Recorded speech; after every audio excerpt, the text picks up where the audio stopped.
École, devoir, dodo. École, devoir, dodo. École, devoir, dodo. Larry, à quoi ça sert pour toi la vie?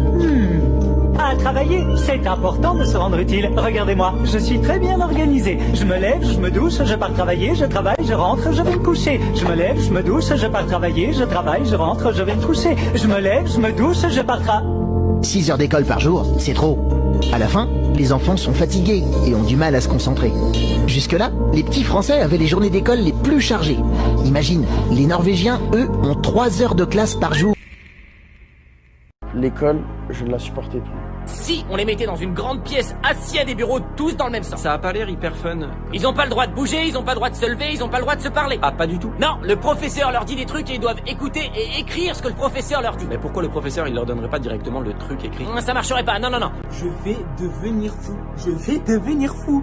Les gars, je n'ai plus de vie sociale. 8h, 18h, tous les jours. Tous les jours, je fais 8h, 18h.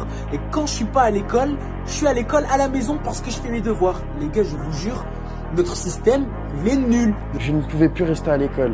La seule chose qui me faisait rester à l'école, c'était ma mère. Bon, après 16h, les enfants ils rentrent chez eux, ils sont tranquilles, ils peuvent faire ce qu'ils aiment. Ah non, ils doivent encore faire des exercices. Chez eux, à la maison? Ah bah oui, c'est pour apprendre. Mais ils sont obligés. Ça s'appellerait les devoirs. Donc ils sont obligés. Non, mais s'ils le font pas, ils se font punir par le professeur. Donc ils sont obligés. Bah non. En fait, je me voyais pas réussir là-dedans. Je me voyais pas... Rester assis. Ouais, rester assis. Et même, pour moi, l'école, ça fait déboucher sur des métiers qui sont souvent dans des bureaux, des métiers de mouton un peu. Désolé de dire ça. Ah oui, non, mais École, devoir, dodo. École, devoir, dodo. École, devoir, dodo. Larry, à quoi ça sert pour toi la vie? À travailler, c'est important de se rendre utile. Regardez-moi, je suis très bien organisé. Je me lève, je me douche, je pars travailler, je travaille, je rentre, je vais me coucher. Je me lève, je me douche, je pars travailler, je travaille, je rentre, je vais me coucher. Je me lève, je me douche, je pars 6 heures d'école par jour, c'est trop. À la fin, les enfants sont fatigués et ont du mal à se concentrer.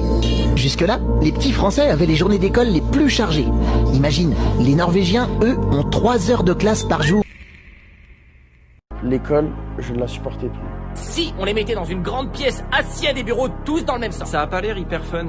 Ils ont pas le droit de bouger, ils ont pas le droit de se lever, ils ont pas le droit de se parler. Ah, pas du tout. Non, le professeur leur dit des trucs et ils doivent écouter et écrire ce que le professeur leur dit. Mais pourquoi le professeur il leur donnerait pas directement le truc écrit? Ça marcherait pas, non.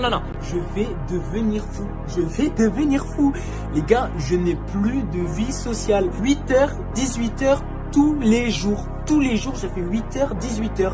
Et quand je suis pas à l'école, je suis à l'école à la maison parce que je fais mes devoirs. Les gars, je vous jure, notre système, il est nul. Je ne pouvais plus rester à l'école. La seule chose qui me faisait rester à l'école, c'était ma